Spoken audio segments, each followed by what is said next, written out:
All right. Hello, everyone. It's me again. And this time I have a chance to interview my new friend, a good friend of mine. We actually really just knew each other through this quarantine period, but that's okay. I mean, she's a graphic designer, Kristen Mann. Yay! Hello. So a little background of hers. She actually started out, graduated, some years ago, not too many. And then she works for a print company as well as a baby shop, right? I mean, and Baby that's why I know, company. right? Yep. And then afterwards, she actually jumped out to be her own boss and start taking jobs or like taking clients to do graphic designs for them. And since, well, I'm not gonna say how when, but half of her work life is already been working for herself, and I'm guessing you must be enjoying it, right? Yeah.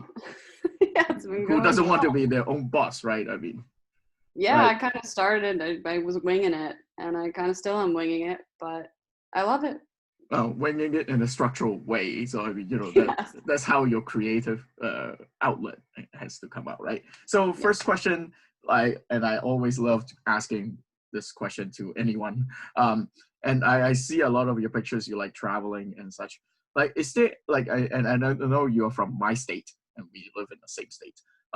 But was there any moment in your life or even now that you actually have another country that you want to live in other than this country?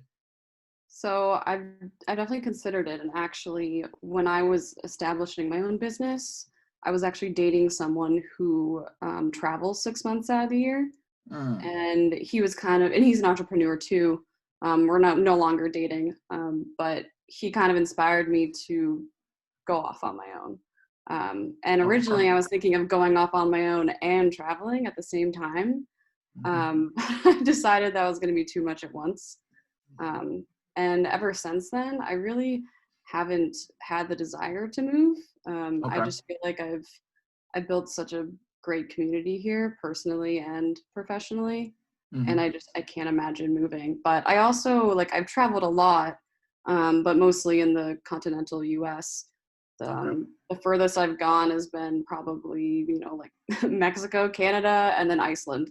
Though that's kind of Oh, it. well, I mean Iceland. Okay, okay. That's still another Yeah, which are country. all That's great places, but okay. every time I travel, I always say by the end of the trip, I'm ready to come I home. want to come home. Yeah, yeah. Yeah, yeah. So that's simply it. And also, I'm really close to my friends and family, so I can't imagine being far from my family at all. Oh, But good, it's good, not out of the good. question. It's just probably not going to happen anytime soon. Okay. But is there any destination or any country in your mind at all, or just I will wing it at when the time comes type of thing?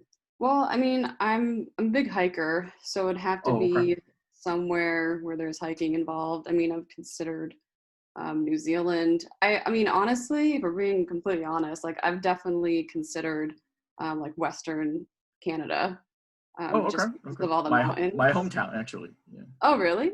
yeah. I didn't know. That's why I grew up in Vancouver. Yeah. Oh, okay. Yeah. So, I mean, that area I can definitely see myself. But I don't know. I haven't traveled outside of the country a lot, so I think I'd Hmm. have to Hmm. go and check it out first. Okay. So, okay, let's get back to what you're doing, and hopefully, I will put some of your examples of your great work, in this video. So in graphic design, and I know that you work for some of your clients can be as big as a multi-billion public company, or as well as mom and pop shops. What do you hope to accomplish with your line of work? Sure. So, obviously, like you said, I'm self-employed. And I always say the graphic design is more about creative problem solving than it is about being artsy. Like Mm, people call mm, me an artist, and I'm like, I don't consider myself an artist. I consider okay, myself okay. someone who just makes things, look good in the structure and the function that they need to Mm-hmm. serve.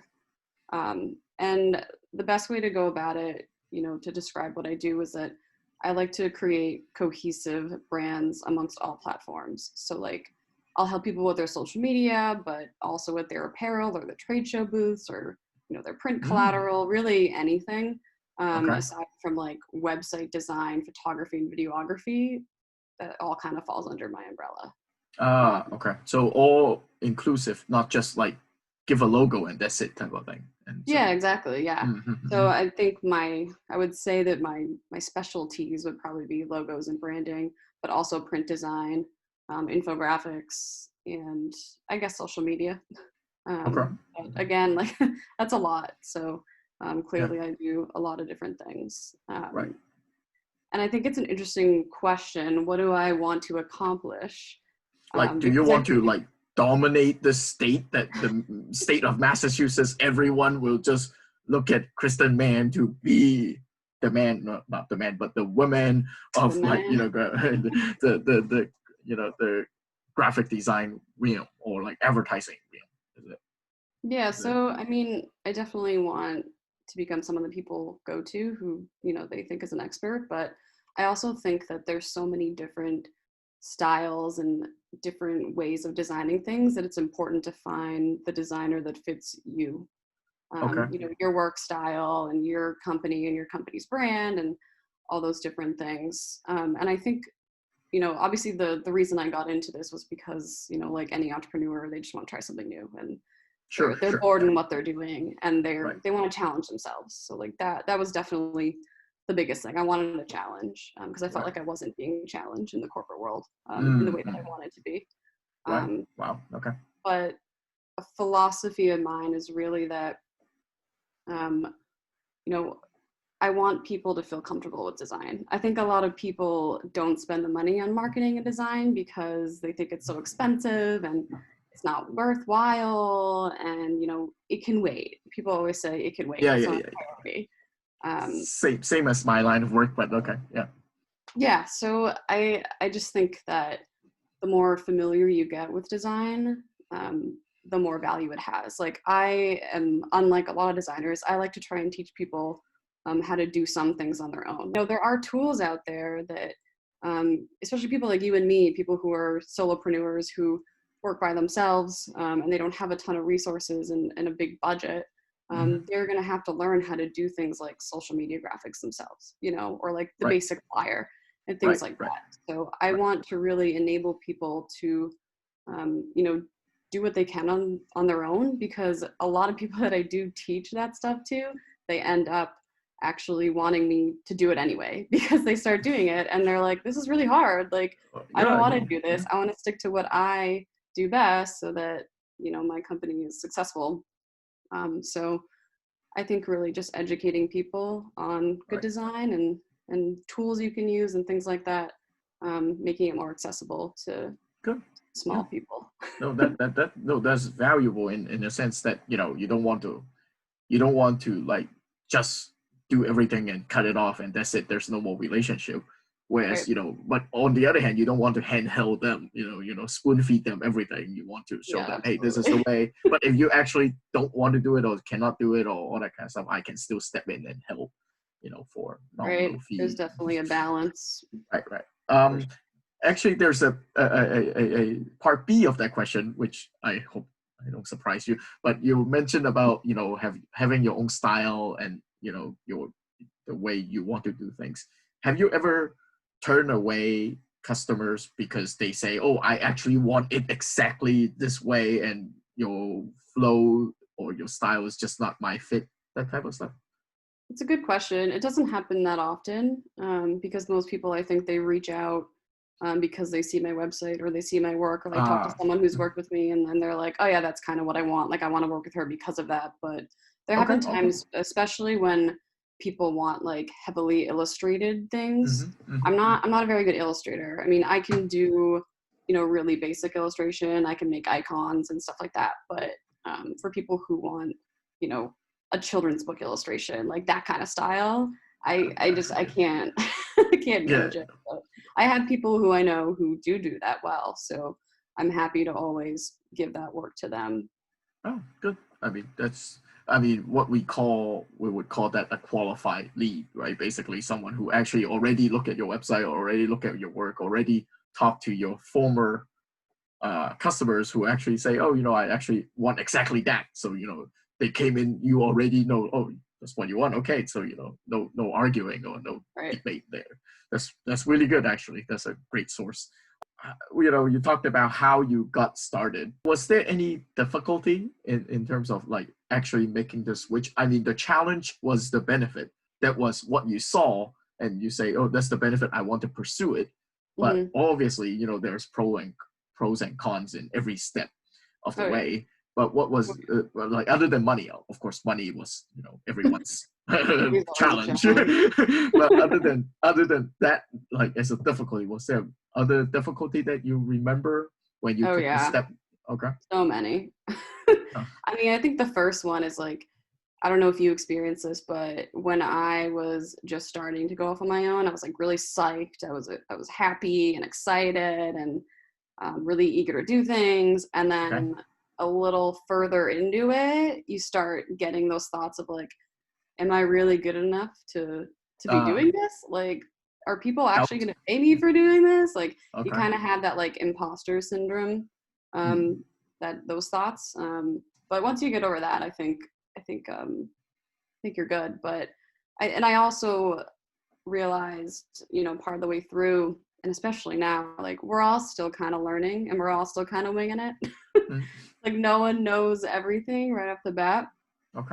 So I think, once you get more comfortable in knowing that you can't control everything, then it gets better. But I think the toughest challenge I had was managing all the like non-design work. So like, I love doing my job and doing all the projects and assignments, but it was like the admin work and responding to emails and balancing my bookkeeping and all of that stuff that I was not doing before.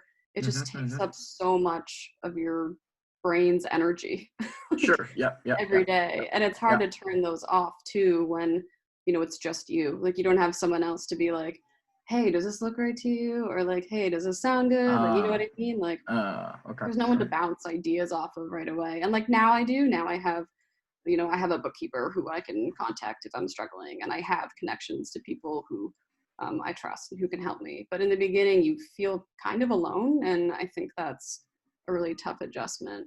And on the same wavelength is that also just learning how to balance like work and like when you're working from home and you can't turn off, like it's like 8 p.m. and you're like, why am I answering emails? Like, I still struggle with that, but in the beginning that was really hard. I felt like I was desperate to respond to everyone because I was like, I need to take any job I can get. Like, I don't have money. Like, I need to do this.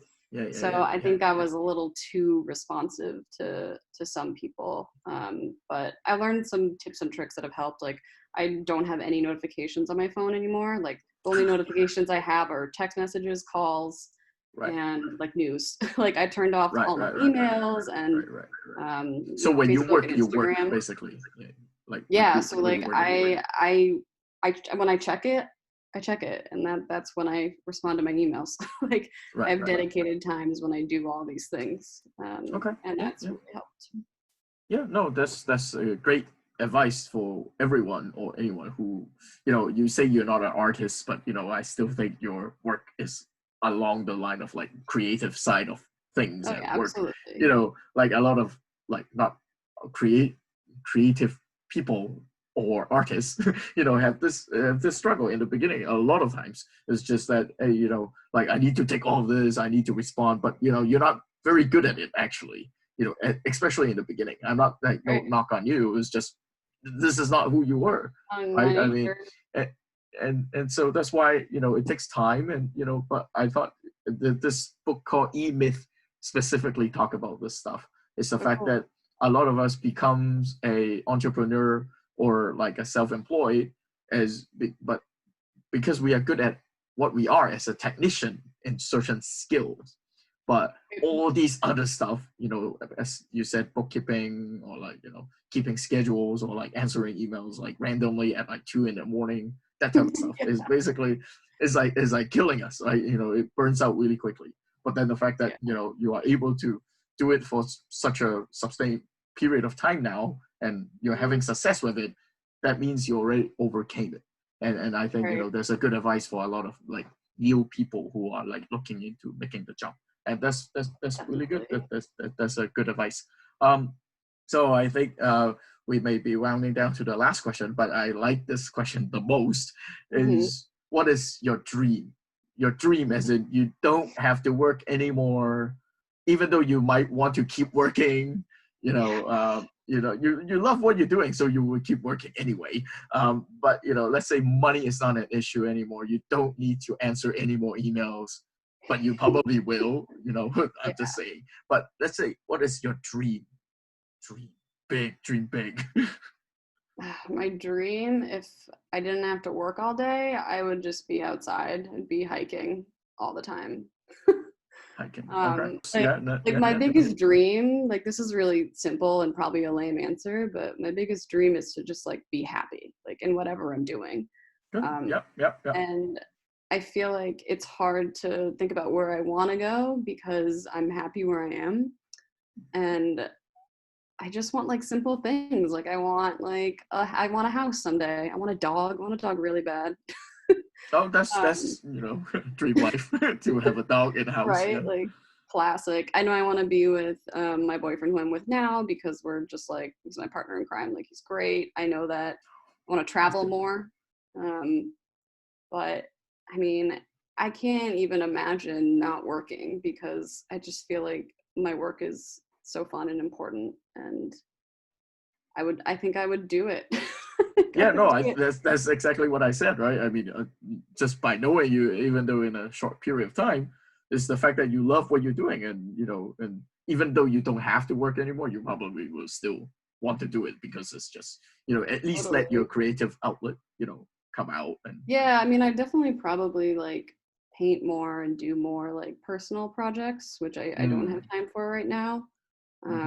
And I'd probably also do something that has to do, like I said, with like hiking or the outdoors, but also maybe, with animals. Like I love animals. Like I think I just have all these like random little hobbies that I would fill my time with. But yeah, I just want to be happy and content with what I'm doing. And I feel like I've grown so much as a person that there's no way I can go wrong. Yeah, no, I mean, and happiness comes from within. It's not something that you buy or purchase. Whatever fills your heart and, becoming happy comes from you. And that's a great dream to have. I mean, that's why we're all living, right? We're living not to make a living. We live to pursue for happiness, right? Even though the happiness is with a Y, not with an I. That movie from Will Smith. Yeah. But anyway, so no, that was a great talk. Is there any advice or anything that you want to tell people who actually want to get into a creative outlet, into becoming an entrepreneur? I know this is a question that you probably didn't prepare for, but I'm throwing it at you because I'm happy. Oh, I like this question. I mean, I think the biggest advice I would give is, I mean, of course you need to, set yourself up for financial success. Like if you have $0 right now, like I wouldn't recommend going out and being an entrepreneur right away. Like it's probably not the best decision. But, aside from that, like I think there is no best time to do things. So my thought process was always like, I'm going to give myself 6 months. And if in 6 months, like I'm still struggling and I don't like this and doesn't seem to be working, I'll just get another 9-to-5 job. Like I know how to do that. There's plenty of them out there, and like we'll just go from there. So like I think just going about it in a more casual way and just being like, we're just trying this. Like this is just a thing. Nothing's permanent. Nothing is ever permanent. So as soon as you relinquish that need to control everything, I think it's going to be a lot easier for people to think about being their own boss or doing, what they actually want to do. Just try it for 3 months, 6 months, go from there. Especially now everyone is at home, have a lot more time, to try something new. Why not, right? And this is apparently, this interviewing sessions are like new thing for me as well anyway. So, but hopefully, got some, your story out to the world, and I appreciate this discussion that we have, and that was a great advice to at least try it, right? I mean, if you just say I say no to yourself, upfront, then you're never going to do anything. Right. But at least try it, and why not? Right. Why not? Yeah, that's right. That's cool. Very, very cool. No, I appreciate your time, Kristen. And, hopefully it will be before another 10 years before I talk to you again. That would be nice. It's like 10 years ago. I'm not going to ask you that question about what do you see yourself in 10 years. Well, hopefully by then you will have your house and your dog. That'd be cool. All right. This is very cool. Thank you very much. And I will see you guys next time.